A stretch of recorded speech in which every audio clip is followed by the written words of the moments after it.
அன்பு நேயர்களுக்கு வணக்கம். நான் உங்கள் சரண்யா. இன்னைக்கு முக்கியமான விஐபி மற்றும் தொழிலதிபரும் ஆன ஒரு முக்கியமான ஒரு பிரமுகரை பத்தி தான் நம்ம பார்க்க போறோம். இவர் நம்ம நெப்போலியன் சாரோட ஒரு நெருங்கிய நண்பர் சொல்லலாம். இவர் வேற யாரும் இல்ல, நம்ம எஸ்விஎம் சரவணன் சார். அவங்கள தான் நம்ம பார்க்க போறோம். வணக்கம் சார். வணக்கம்மா. நட்சத்திர கலை விழா முடிஞ்சிட்டு ரிட்டர்ன் வரும்போது ஒரு சுவாரஸ்யமான ஒரு விஷயம் நடந்ததா எங்களுக்கு வந்து ஒரு தகவல் வந்துச்சு. ஸோ நெப்போலியன் சார் அதை உங்ககிட்ட ஷேர் பண்ணியிருக்காரா? ஒரு ட்ரெயினை ஸ்டாப் பண்ணிட்டு அந்த சம்பவத்தை பத்தி கருத்து சொல்ல முடியுமா சார்? அதாவது இவங்க எல்லாம் எல்லாம் அந்த நிகழ்ச்சியை முடிச்சுட்டு அவங்க வந்திருக்கும்போது ரிட்டர்ன் வரும்பொழுது குறிப்பிட்ட நேரத்தில் ட்ரெயின் சீக்கிரம் கிளம்புதுன்றக்காகவோ எல்லாத்தையும் கிளம்பி வந்துட்டாங்க. யாருமே சாப்பிடாம பசியில் இருந்திருக்காங்க. அந்த போதிய நேரத்தில் சாப்பாடு அங்கே ரீச் ஆகலை. அந்த தகவல் வந்து விஜயகாந்த் சாருக்கும் அண்ணனுக்கும் தெரிஞ்ச உடனே அவங்க வந்து ஐயா பதச்சு போய் உடனே ஒரு ஸ்டேஷனில் வண்டி நிப்பாட்டி அண்ணன் ஓடி போய் ஸ்டேஷனில் போய் அந்த இன்ஜின் மாஸ்டர் ஒரு 5 நிமிஷம் வந்து ரெக்வஸ்ட் பண்ணி நிற்க வச்சு அந்த ஸ்டேஷனில் இருக்கக்கூடிய என்னென்ன பொருள் கிடைக்குதோ, அந்த ஸ்டேஷனுக்கு வெளியில் என்னென்ன கிடைக்குதோ அந்த ஒரு 5 நிமிஷத்துக்குள்ளே விஜயகாந்த் சாரும் அண்ணனும் ஓடி போய் அவங்க ஒரு பெரிய ஸ்டாருன்னு கூட அதை பற்றிலாம் கவலைப்படாமல் இவங்க பசியாரணுமே இவங்களுக்கு சாப்பாடு எப்படியா அரேஞ்ச் பண்ணி கொடுக்கணுமேட்டு ஓடி போய் எல்லாம் என்னென்ன கிடைச்சதோ எல்லாத்தையும் கொண்டு வந்து கொடுத்தாங்க. இது கண்டிப்பாக இதெல்லாம் மறக்க முடியாத ஒரு சமாச்சாரம். இது வந்து தான் ஒரு பெரிய ஆள் அப்படின்னு நினச்சிட்டாக்கா இந்த இயக்கமே வராது. இவங்க வந்து அப்படியே மனசார தன்னுடைய ஒரு குடும்பமாக நான் வந்து எல்லாரையும் கவனிக்கணும் அப்படின்ற ஒரு எண்ணம் வந்து விஜயகாந்த் சாருக்கும் அண்ணனுக்கும் அவங்களுக்கு இயற்கையிலேயே வந்துருச்சு. அவங்களுக்கு இது அப்படியே சும்மா ஜஸ்ட் லைக் தட் செய்ய முடியாது. நம்மளுடைய மனசார ஒரு வேலையை பார்க்கணுன்ற போது ஒரு ட்ரெயினை நிப்பாட்டி அங்கே இருக்கிற ஸ்டாலில் இருக்கிற ரயில்வே பிளாட்ஃபாரத்தில் என்ன கிடைக்கும் அங்கே கிடைக்கிறது மொத்தத்தையும் வாங்கிக்கிட்டு அதுக்கு இல்லையே வெளியில் அதுவும் பத்தாதுன்னு சொல்லிட்டு ஓடி போய் வெளியில் இருக்கிற கடையும் வாங்கிட்டு வந்து எல்லாம் கொண்டு வந்து கொடுத்ததுன்ட்டு அங்கே வந்து எல்லாருமே சாப்பிட்டு எல்லாருமே ரொம்ப சந்தோஷப்பட்டாங்க. அவங்க மெயினாக சாப்பாடு பசியாறினதை விட இவங்க 2 பேரும் இவ்வளோ போராடி நமக்கு ட்ரெயினை நிப்பாட்டி கொடுத்தாங்களேன்னு சொல்லி ரொம்ப சந்தோஷப்பட்டாங்க. வெளிநாடு கலை நிகழ்ச்சிகளில் நீங்கள் நெப்போலியன் சார் கூட போன அனுபவங்கள் பற்றி கொஞ்சம் சொல்ல முடியுமா சார்? அவரோட 90s நான் மலேசியாவுக்கு ஒரு ஃபங்க்ஷனுக்காக போயிருந்தேன். அந்த ஃபங்க்ஷனுக்கு தான் முதன்னு விவேக் வராரு, சுரேஷ் பீட்ரு, சாகுல் அமீது, அப்படி ஒரு 20-27 கலைஞர்களோடு நாங்கள் போனோம். ஏர்போர்ட்டில் போயிட்டு அப்போ அந்த நேரத்தில் வந்து சிங்கப்பூர் மலேசியாவை பொறுத்த வரைக்கும் வெளிநாட்டில் இருக்கக்கூடியவங்க எல்லாருக்குமே நம்ம தமிழர்கள் தமிழ் நடிகர்கள்லாம் மோகம் ஜாஸ்தி. இவங்களுடைய நிகழ்ச்சிகள் எல்லாமே வந்து அவங்க ரொம்ப ஆர்வமாக பார்ப்பாங்க. அந்த நேரத்தில் நடந்த ஒரு சம்பவத்தை நான் வேணால் நினைவுபடுத்துகிறேன். இப்போ டெத்தோ சாமிகள்னு ஒரு மந்திரி இருந்தார் மலேசியாவில். அவர் வந்து மிகப்பெரிய சக்தி. அவர் ஒரு ஆளுமை. அதாவது மலேசியா பிரதமருக்கு அடுத்தாப்படி ஒரு தமிழ் மந்திரியில் ஒரு முக்கியமான மந்திரி. அவர் வீட்டுக்கு அண்ணனை வந்து லஞ்சுக்கு கூப்பிட்டுருந்தாங்க.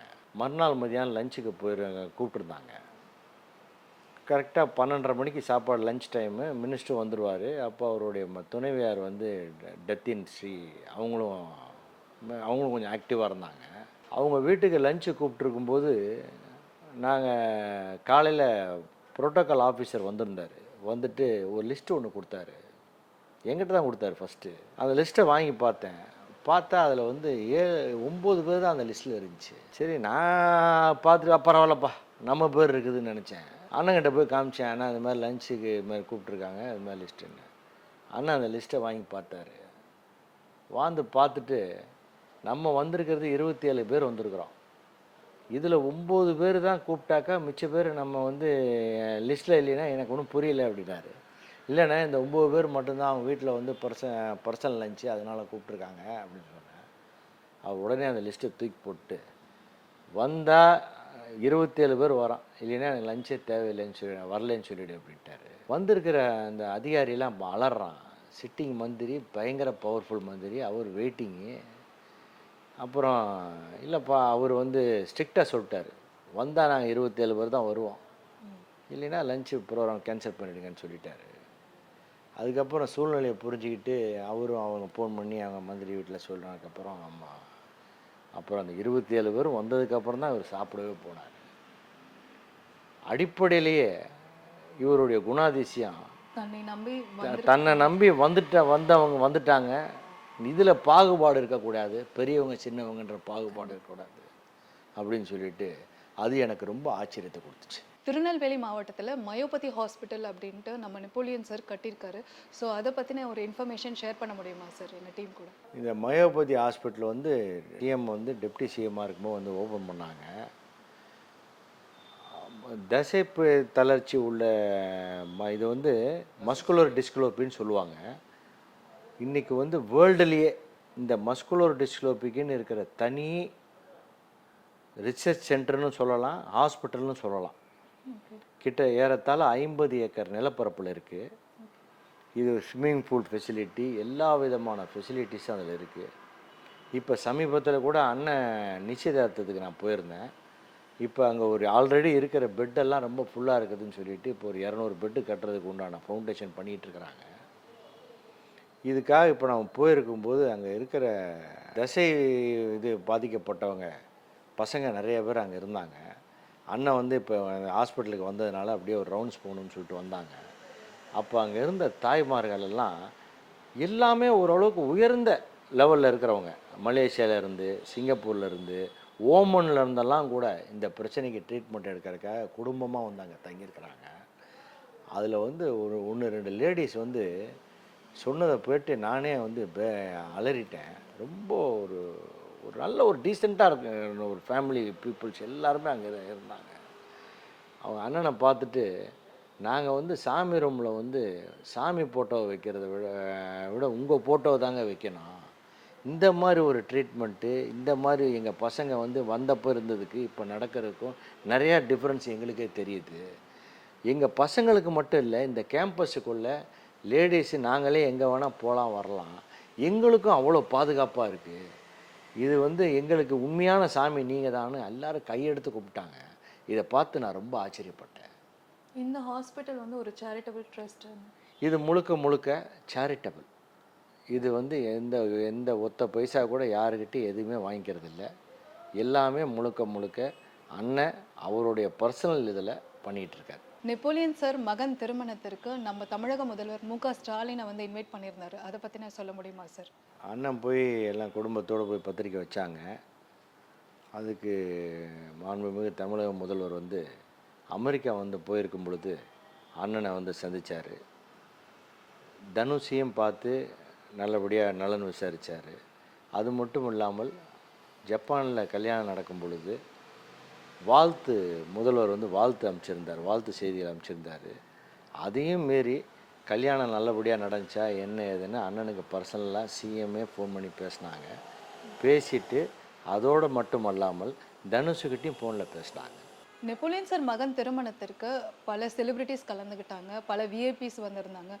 அதில் நீங்கள் கலந்துக்கிட்டீங்க, அதோட அனுபவம் பற்றி ஷேர் பண்ண முடியுமா சார்? அம்மா, இது ஒரு கல்யாணம்னு சொல்ல முடியாதும்மா, இது ஒரு வரலாறு. இந்த கல்யாணம் இப்போ கல்யாணத்துக்கு முன்னாடியே நானும் அண்ணனும் ஒரு 3-4 மாதத்துக்கு முன்னாடி போய் இந்த மண்டப ஏற்பாடுகள், ஒரு வந்தால் தங்குறவங்களுக்கு ரூம் ஏற்பாடுகள், இந்த வண்டி போக்குவரத்து, ஒரு கல்யாணத்துக்கு உண்டான என்னென்ன வேலைகள் பண்ணணுமோ அதையெல்லாம் போய் போனோம். நான் அப்பயே கேட்டேன், அதாவது உலகத்திலேயே மிக காஸ்ட்லியான பிளேஸ் எதுன்னா ஜப்பான், டோக்கியோ. நான் ஆண்டவன் முன்னியத்தில் உலகம் பூரா ட்ராவல் பண்ணியிருக்கேன். அமெரிக்கா, லண்டன், ஆஸ்திரேலியா எல்லா நாடுகளுக்கும் ஏறத்தாழ போயிட்டு வந்திருக்கேன். ஆனால் ஜப்பான் அளவுக்கு தங்குற விடுதி ஆகட்டும், போக்குவரத்து ஆகட்டும், இவ்வளோ காஸ்ட்லியை நானே அலறிட்டேன். அண்ணங்கிட்ட கேட்டேன், என்னண்ணா நம்ம வந்து இவ்வளவோ இடம் இருக்குது, நீ என்னண்ணா ஜப்பானை வந்து சூஸ் பண்ணிட்டீங்க அப்படின்னு கேட்டேன். அதுக்கு அவர் சொன்ன வார்த்தை, தம்பி ஆசைப்பட்டான்னு தான்ப்பா நான் வந்து என்னுடைய எல்லா பதவிகள், இந்தியாவில் நான் வாழ்ந்த வாழ்க்கை எல்லாத்தையும் தூக்கி போட்டு நான் அமெரிக்காவுக்கு வந்தேன். அவன் வந்து ஜப்பானில் வந்து கல்யாணம் பண்ணணுன்னு ஆசைப்பட்டான். அவன் ஆசையை நிறைவேற்றுறது தான் என்னுடைய வேலை. அதுக்கு உண்டான வேலையை பார்க்குறது தான் நான் வந்து என்னுடைய வாழ்க்கையை லட்சியமாக வச்சுருக்கிறேன். அவர் அப்படியே சகஜமாக எங்களுக்குள்ளே பேசுனா நான் உங்கள்கிட்ட சொல்கிறேன். இந்த ஏற்பாடு, இந்த பிரம்மாண்டம், இதெல்லாம் வந்து எவ்வளோ எத்தனை 100 கோடி பணம் செலவு பண்ணால் கூட இந்த ஒரு அமைப்புங்கிறது அந்த நெப்போலியனுடைய மனசுக்கும் அவருடைய அந்த ஒரு என்ன சொல்கிறேன்னு எனக்கு சரியாக தெரியல. இது ஒரு சாதாரண வேலை கிடையாது. ஒரு அரசாங்கம் செய்யக்கூடிய வேலையை ஒரு தனி மனிதனா நின்று ஒரு கல்யாணம் ஒரு நார்மல் நம்ம ஊரில் போய் கல்யாண மண்டபத்தை பிடிச்சோம், ஒரு 10 ஒரு 1000 5000 பேரை கூப்பிட்டோம் கல்யாணம் பண்ணோங்கிறது வேறு. இது வந்து எல்லாமே சாதாரண விஷயம் கிடையாது. ஒரு டெஸ்டினேஷன் வெட்டிங்கன்னா ஒரு 2 நாள் வைப்பாங்க, போவாங்க, எல்லோரும் வருவாங்க, அதோட முடிஞ்சு போயிடும். இது வந்துடுறவங்க அத்தனை பேரையும் 10 நாள் இங்கே இருக்க வச்சு அவங்களுக்கு 3 வேளையும் இந்தியா சாப்பாடு ஏற்பாடு பண்ணி கொடுத்து அவங்கள தங்க வச்சு அவங்கள ஒரு நாளும் ஒரு ஒரு வகையான இப்போ திடீர்னு ஒரு டூருக்கு போகணும், ஒரு ஜப்பானில் ஒரு இடத்த சுற்றி பார்க்கணும்னாக்கா உடனே 300-400 பேருக்கு உண்டான டிரான்ஸ்போர்ட்டேஷனு அவரே வந்து நின்று எல்லாரையும் ஏற்றி விட்டுட்டு இவங்க போகக்கூடிய இடத்துக்கு போய் இவங்க போகிறதுக்கு முன்னாடி இந்தியா சாப்பாடு போய் சேர்ந்துடும். ஒரு ஒரு வரலாறு. இது வந்து சாதாரண ஏற்பாடு இல்லை. இது வந்து ஒரு பிரமிப்பாக இருக்குது இந்த சமாச்சாரம். இது வந்து நெப்போலியனால் மட்டும்தான் இதை சாதிக்க முடியும்.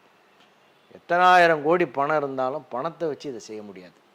கடுமையான உழைப்பு, மிகப்பெரிய பிளானிங்கு, ஒரு தியாக உணர்வு, இத்தனையும் சேர்ந்தால் தான் இது செஞ்சுருக்க முடியும். இதில் நல்லதோ கெட்டதோ நானும் கூட இருந்தது ஒரு பெரிய பாக்கியமாக கருதுகிறேன். தனுஷ் அக்ஷயா திருமணத்திற்கு பல விஐபி செலிபிரிட்டிஸ் வந்திருந்தாங்க. இதை பற்றின ஒரு அனுபவத்தை ஷேர் பண்ண முடியுமா சார்? ஆமாம், இப்போ வந்து நான் நம்ம முன்னாள் டிஜிபி ரவி, நம்ம வசந்த பவன் ஓனர் ரவி எல்லாம் ஒரு ஃபேமிலியாக போனோம். எல்லாம் ஒரு ஏறத்தாழ 10 நாட்கள் ஒன்றாவே இருந்தோம். அங்கே வந்திருக்க விஐபின்னு சொன்னீங்கன்னாக்கா வந்தவங்க எல்லாருமே விஐபி தான். அதில் எப்படி எனக்கு சொல்கிறதுன்னு தெரியல. அமெரிக்காவில் இருக்கக்கூடிய மிக முக்கியமான தொழிலதிபர்கள் எல்லாம் வந்திருந்தாங்க.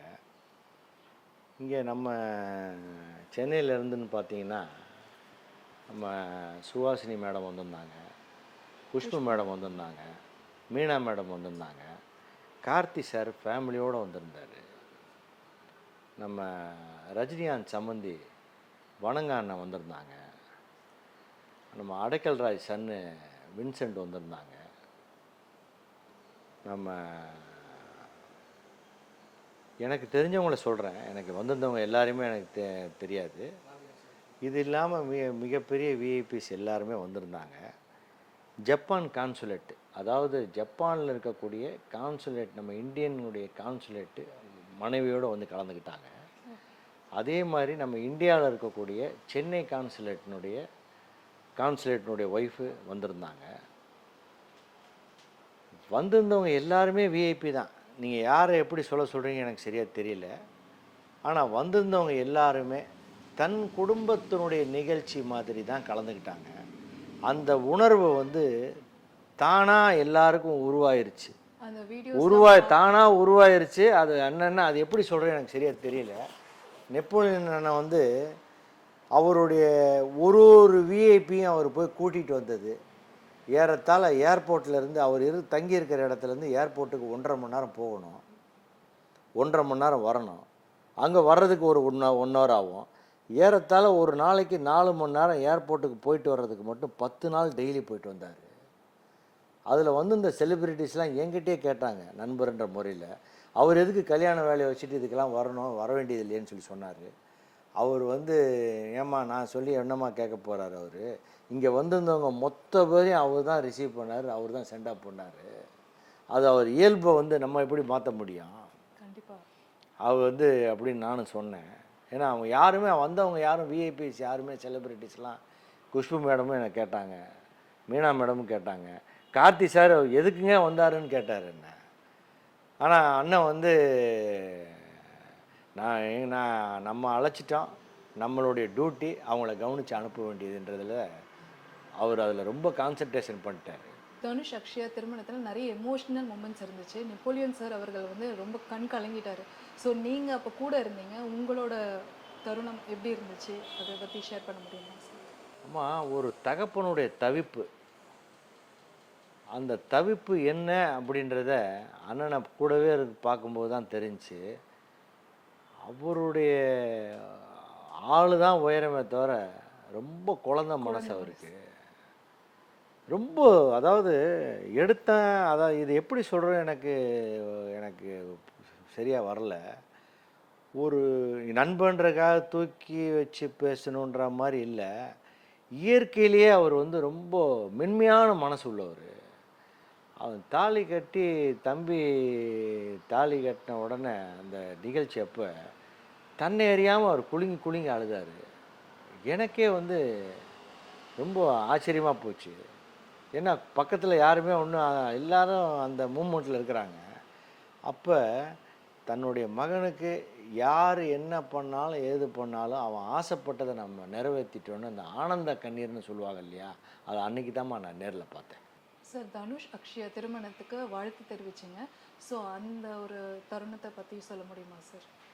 பொண்ணு ரொம்ப ஒரு தன் வீட்டுக்கு வந்த குலதெய்வன்ட்டு அண்ணனே சொல்லிட்டார். நல்ல அருமையான குடும்பத்துக்கு ஏற்ற பொண்ணு. தனுஷுக்கு பொண்ணை ரொம்ப பிடிச்சிருந்துச்சி.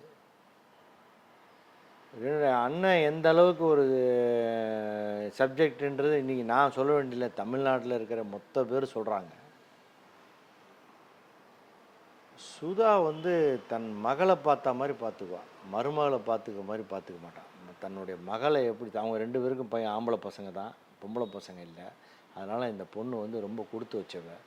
தன்னுடைய மகளை பார்த்துக்கிற மாதிரியே அண்ணனும் சரி சுதாவும் சரி பார்த்துக்குவாங்க. 2 பேரும் ரொம்ப திருப்தியாக இருக்காங்க, ரொம்ப சந்தோஷமாக இருக்காங்க. இதில் வந்து மேட் ஃபார் ஈச் அதர் மாதிரி தான் 2 பேர் இருக்கிறாங்க. நெப்போலியன் சாரோட நட்பு பயணத்தை பற்றி சொன்னீங்க. அவரோட அரசியல் பயணத்தையும் ஷேர் பண்ண முடியுமா சார்? அதாவது 50 வயசுக்கு முன்னாடியே அவர் எம்எல்ஏ ஆகி, மந்திரி ஆகி, மத்திய மந்திரி ஆகி, பெரிய அதாவது இந்தியாவில் இருக்கக்கூடிய 100 கோடி ஜனங்களில் 70 மந்திரி, அந்த 70 மந்திரியில் ஒரு மந்திரியாக ஆகி மிகப்பெரிய பதவிகளை எல்லாத்தையுமே பார்த்துட்டு சிறு வயசுலேயே தன்னுடைய மகனுக்காக ஒரு சாதாரண வட்ட செயலாளர் போஸ்ட்டு, கவுன்சிலர் போஸ்ட்டு கூட ஒருத்தன் விட்டு கொடுக்க மாட்டான். தன்னுடைய மகனுக்காக அத்தனையும் தூக்கி போட்டுட்டு அவர் போனது வந்துமா, கிட்டத்தட்ட அவர் வந்து தகப்பன் இல்லை, தகப்பன் சாமி தான். இவர் வந்து நம்ம பேசுகிறதுக்கு வேணால் இது சாதாரணமாக இருக்கலாம், ஆனால் அந்த அனுபவம் அவர் கூடவே இருந்து பார்த்தது இதெல்லாம் வந்து எனக்கு கனவு மாதிரி இருக்குது. ஒரு சின்ன சம்பவத்தை சொல்கிறேன். கலைஞர் முதலமைச்சராக இருக்கும்போதும் சரி, அவர் முதலமைச்சராக இல்லாத போதும் சரி, எப்பயுமே தேர்தல் பிரச்சாரம் நடக்கும் பொழுது கடைசி கூட்டம் சிந்தாரிப்பேட்டையில் வைப்பாங்க.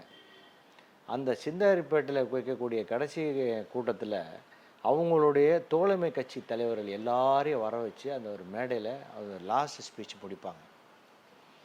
அதுக்காக சிந்தாரிப்பேட்டையில் ஒரு மீட்டிங் நடக்குது. அதுக்கு சோனியா மேடம் வராங்க. கலைஞரை பற்றி அண்ணன் வந்து பிரச்சாரம் பண்ணும்போது சினிமா பாட்டு, அவர் நடித்த பாட்டுடைய மெட்டை வச்சு அதை வச்சு அதையே வந்து கலைஞர் மேலே வச்சு பாராட்டி பேச்சு அதை ஒரு பாட்டாக பாடுவார். அது எனக்கு சரியாக வரல. அது வந்து அவர் அந்த மாதிரி பேசும்பொழுது, மேடையில் அவர் பேசும்பொழுது சுற்றியில் இருக்கக்கூடிய ஆயிரக்கணக்கான பேர் அதை ரொம்ப கைதட்டி ரசிப்பாங்க. தலைவருக்கெல்லாம் தலைவர் இல்லையா கலைஞர், அவர் வந்து அதை முடியவே கேட்ச் பண்ணிக்கிட்டார். ஒரு முறை இந்த மாதிரி அவர் பேசும் பொழுது அதை கேட்ச் பண்ணிக்கிட்டார். அண்ணனை வந்து கூப்பிட்டு, நாளைக்கு சோனியா மேடம் வராங்க, முக்கியமான மீட்டிங்கு, நீ பாடினா மாதிரியே என்னை பற்றி பாடினா மாதிரியே சோனியா மேடத்தையும் வந்து நீ பாடுப்பா அப்படின்னு சொல்லி சொன்னார். அப்போ அண்ணன் வந்து, அண்ணன் அது எப்படிங்கய்யா உங்களை பற்றி பேசுன மாதிரி நான் எப்படியா பேசுறது அப்படின்னு சொல்லி சொன்னார். அதில் என்னையா தப்பு, ஐயா ஐயான்ற போடுற இடத்துல அம்மா அம்மான்னு போடியா அப்படின்னு சொல்லிட்டு அண்ணனை பேச வச்சார். ஒரு தேர்தல் பிரச்சாரத்துக்கும் தலைமை கழகத்தில் 4லேருந்து 5 வண்டி ஒதுக்குவாங்க. 4லேருந்து 5 வண்டி அந்த பிரச்சார வேனை ஒதுக்குவாங்க. இது வந்து தலைவருக்கு ஒரு வண்டி,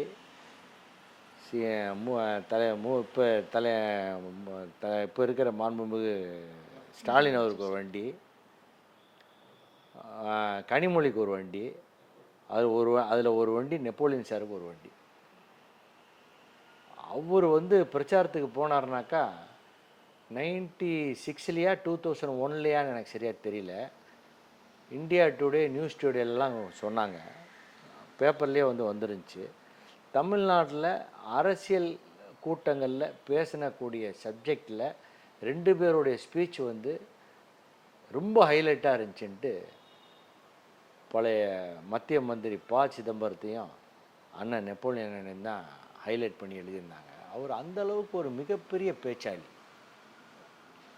அவருடைய பேச்சு வந்து சொல்லணுன்னா சொல்லிக்கிட்டே போகலாம். ஒரு முறை ஒரு மாநாடு நடந்துச்சு, திமுக மாநாடு.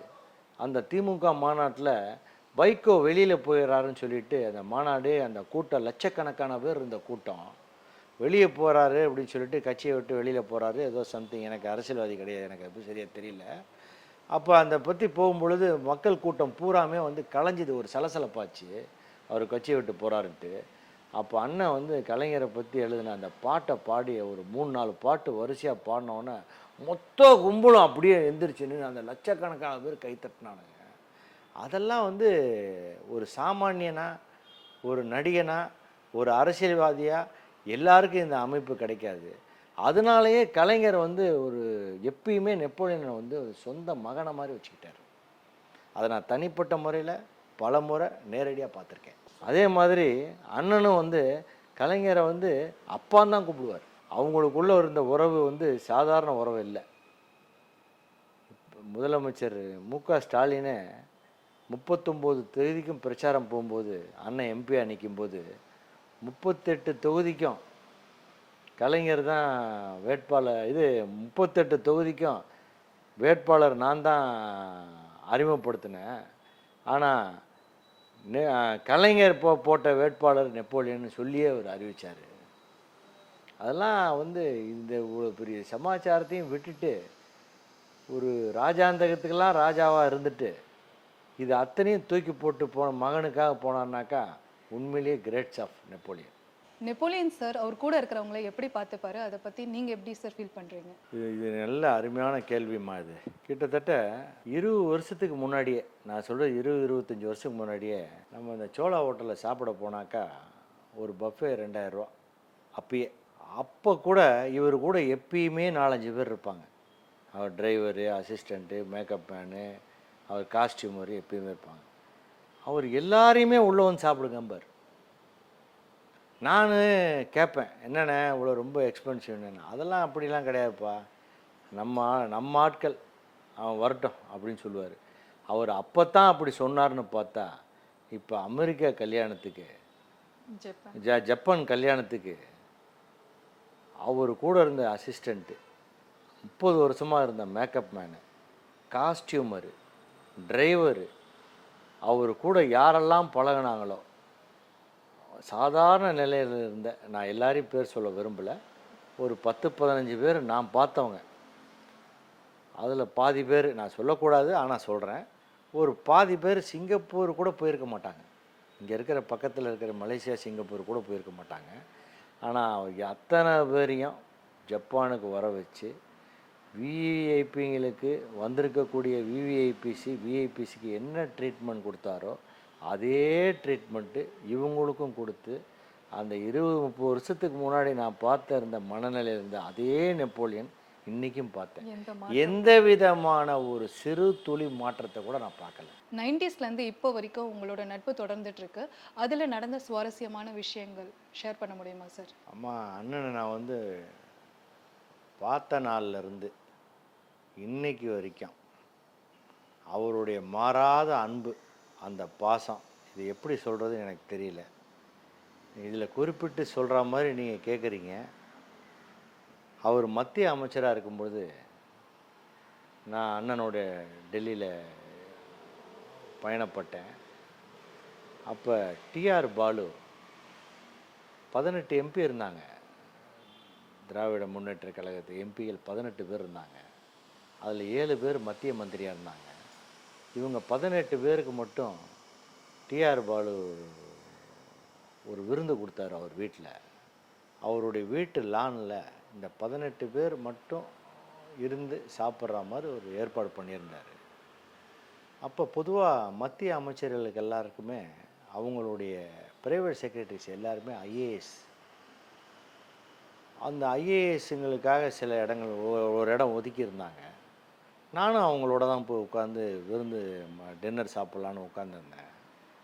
அப்போது ஒரு செக்யூரிட்டி ஆஃபீஸர் வேகமாக ஓடியாந்தார். இங்கே யார் சரவணன்னு கேட்டார். நான் தான் அப்படின்னேன். அமைச்சர் உங்களை சாப்பிட கூப்பிட்டாரு அப்படின்னாரு. இல்லை நான் இங்கே இருக்கிறவன், நான் இங்கே சாப்பிட்றேன், நான் வரலன்னு சொல்லிட்டேன். பின்னாடியே ஒரு 5 நிமிஷத்தில் அண்ணனே வந்துட்டார். இல்லைண்ணே அங்கே வெறும் 18 எம்பிங்க தான் இருக்காங்க, வேறு யாரும் வெளியாட்கள் இல்லை, நான் இருந்தால் சரியாக வராதுண்ணே. வாடா அப்படின்னு எப்பயும் போல் என்னை கையை பிடிச்சி கூட்டிகிட்டு போயிட்டார். அவருடைய 60வது பிறந்த நாளுக்காக நான் அமெரிக்கா போயிருந்தேன். ஏர்போர்ட்டில் சரவணன்னு போர்டு வச்சுக்கிட்டு அவரே நின்றுட்டு இருந்தார். எனக்கு பார்த்தவொன்னே ஒன்றுமே புரியல. என்னண்ணா இது, நீ வந்தது கூட பெரிய சமாச்சாரம் இல்லை, போர்டு என்னென்னான்னு கேட்டேன். டேய் விட்றா, உனக்கு நான் கொடுக்காத மரியாதை எவன்டா கொடுப்பான் அப்படின்ட்டு அதை கூட, அதாவது என்ன சொல்கிறது எதை விடுறதுன்னு தெரியாது எனக்கு. இப்போ ஜப்பான் பயணத்தில் கூட எல்லா வித சமாச்சாரத்துக்கும் நல்லது கெட்டது எல்லாத்துக்குமே என்னை அவர் கூட வச்சுக்குவார். இப்போ என்னை பற்றி தனிப்பட்ட முறையில் சொல்லணுன்னா, எங்கள் ஃபாதர் நேம் எஸ்வி மாரிமுத்து. நாங்கள் செட்டியார் சமூகத்தை சேர்ந்தவங்க. அதில் பிரபல்யமானவர் எங்கள் அப்பா. வெளி உலகத்தில் இப்போ நான் எஸ்வி மாரிமுத்து சன்னுன்னு சொல்கிறத விட நெப்போலியன் ஃப்ரெண்டு அப்படின்னு சொன்னால் தான் என்னை பல பேருக்கு தெரியும். அந்த வகையில் இந்த நட்பு எனக்கு கிடைச்ச மிகப்பெரிய சொத்து. உங்களுக்கும் நெப்போலியன் சாருக்கும் உள்ள பாண்டிங் பற்றி சொல்ல முடியுமா சார்? எங்கள் 2 பேருக்கு இருக்கிற பாண்டிங்கிறதுமா, நட்பு விலைமதிக்க முடியாது அப்படின்றத நான் அண்ணன் நெப்போலியன் வச்சு தான் நான் புரிஞ்சுக்கிட்டேன். 2018 என் பொண்ணு கல்யாணம் நடந்துச்சு. ராணி மையமே ராஜா முத்தையாலில் 2 மண்டபத்தையும் சேர்த்து வச்சு கல்யாணம் பண்ணேன். ஏறத்தாழ ஒரு 5000 பேர் வந்திருப்பாங்க அன்றைக்கி நைட்டு இரவு ஊருக்கு. அவர் அண்ணன் ரிசீவிங் பண்ணி இந்த விஐபிங்களை ரிசீவிங் பண்ணி ஸ்டேஜை கூட்டிகிட்டு அவர் கவனித்ததை பார்த்துட்டு எனக்கு ஒரு 10-15 நாள் தூக்கமே வரல. ஏன்னா அவர் கூடவே நான் பல வருஷமாக ட்ராவல் பண்ணியிருக்கேன். தன்னுடைய வேலைக்கு கூட அவர் இந்த அளவுக்கு ஈடுபாடாக இருப்பாரான்றது எனக்கு சந்தேகம்தான். உதாரணத்துக்கு சொல்லணுன்னா, அம்பத்தூர் தொழிற்பேட்டையினுடைய தலைவர் வந்திருந்தார். அவருக்கு ஒரு 70 வயசு இருக்கும். அவர் என் கல்யாணம் முடிஞ்ச ஒரு வாரம் கழித்து அவங்க மனைவி கேட்டாங்களாம், முன்னாள் மத்திய மந்திரி நெப்போலியன் சார் உங்களை என்ன அவ்வளோ கவனிச்சார், உங்களுக்கு அவ்வளோ பழக்கமான்ட்டு. இல்லைம்மா முறை நான் அன்றைக்கி தான் பார்த்தேன்னு சொல்லி சொன்னாராம். அந்த அளவுக்கு தனக்கு தெரிஞ்சாலும் தெரியலனாலும் தன் நண்பன் வீட்டு கல்யாணத்துக்கு வந்த விருந்தினர்கள்ன்ற மாதிரி அவர் அந்த அளவுக்கு கவனித்தார். 2018 என் பொண்ணு கல்யாணம் நடந்துச்சு. 2019 என் பையனுக்கு கல்யாணம் ஆச்சு. 2 கல்யாணத்துக்காக மட்டும் அமெரிக்காவிலேருந்து ஒரு அப்பா ஸ்தானத்தில், ஒரு அண்ணன் ஸ்தானத்தில் எத்தனை ஸ்தானம் நீங்கள் நினைக்கிறீங்களோ அத்தனையும் எழுதிக்கிங்க. எனக்கு இல்லாமல் இருந்து என்னுடைய என்ன சொல்கிறேன் எனக்கு சரியாக சொல்ல வரல. இப்போ கூட நான் ஜப்பான் கல்யாணத்துக்கு போகும்போது நிறைய பேர் யூடியூப்பை பார்த்துட்டு, இந்த நிகழ்ச்சியில் எங்கே பார்த்தாலும் நீங்கள் இருக்கிறீங்க ஸ்டேஜில், நல்லா போஸ்ட் கொடுத்தீங்க அப்படின்னாங்க. நான் என் வீட்டு வேலையை நான் பார்த்தேன்ப்பா, இதில் போஸ்ட் கொடுக்குற மாதிரியா உங்களுக்கு தெரியுது? அவர் எனக்கு பார்த்ததில் 10% கூட நான் பார்க்கல. அவரை பற்றி சொல்லணுன்னா எனக்கு நாள் பத்தாதுமா. எனக்கு கிடைச்ச மிகப்பெரிய பொக்கிஷம். இவ்வளோ நேரம் நம்ம நெப்போலியன் சார் கூட இருந்த சினிமா, நட்பு, அரசியல் இந்த மாதிரி பல சுவாரஸ்யமான விஷயங்களை எங்கள் கூட பகிர்ந்துக்கிட்டீங்க. ரொம்ப நன்றி சார். ரொம்ப சந்தோஷமா. உங்கள் எல்லாருக்கும் பொங்கல் வாழ்த்துக்கள். நன்றி சார். புத்தாண்டு வாழ்த்துக்கள். பொங்கல் வாழ்த்துக்கள்னு சொன்ன உடனே எனக்கு ஒரு சம்பவம் ஞாபகம் வருது. இப்போ தான் நாகரிக உலகத்தில் எல்லாமே செல்லு மயமாயிடுச்சு. எல்லா வாழ்த்துக்களையும் நம்ம வாட்ஸ்அப்பில் பரிமாறிக்கிறோம். இந்த செல்லெல்லாம் வர்றதுக்கு முன்னாடி 90, 92, 93, 94 பொங்கல் வாழ்த்தை அண்ணன் நெப்போலியன் ஏறத்தாழ ஒரு 10,000 15,000 கார்டு 10,000 15,000 பேருக்கு அப்பயே வந்து எல்லாருக்கும் போஸ்ட் பண்ணுவார் பொங்கல் வாழ்த்து. ரொம்ப சந்தோஷமா இவ்வளோ நேரம் உங்களோட கலந்துரையாடல் பண்ணது எனக்கே ஒரு புத்துணர்ச்சி கிடைச்ச மாதிரி இருக்குது. அண்ணனுடைய 30-35 ஆண்டு வரலாறு அலசி பார்க்கும் பொழுது எவ்வளவோ சம்பவங்கள் இருக்குது. அவ்வளவோ என்னால் மொத்தமாக இங்கே ஒரே நாளில் சொல்ல முடியாது. உங்களுக்கும் உங்கள் டீமுக்கும் என்னுடைய பொங்கல் வாழ்த்துக்கள். நன்றி சார். சந்தோஷம்மா. இதே மாதிரி அடுத்த ஒரு விஐபியோட நான் உங்களை சந்திக்கும் வரை நன்றி, வணக்கம்.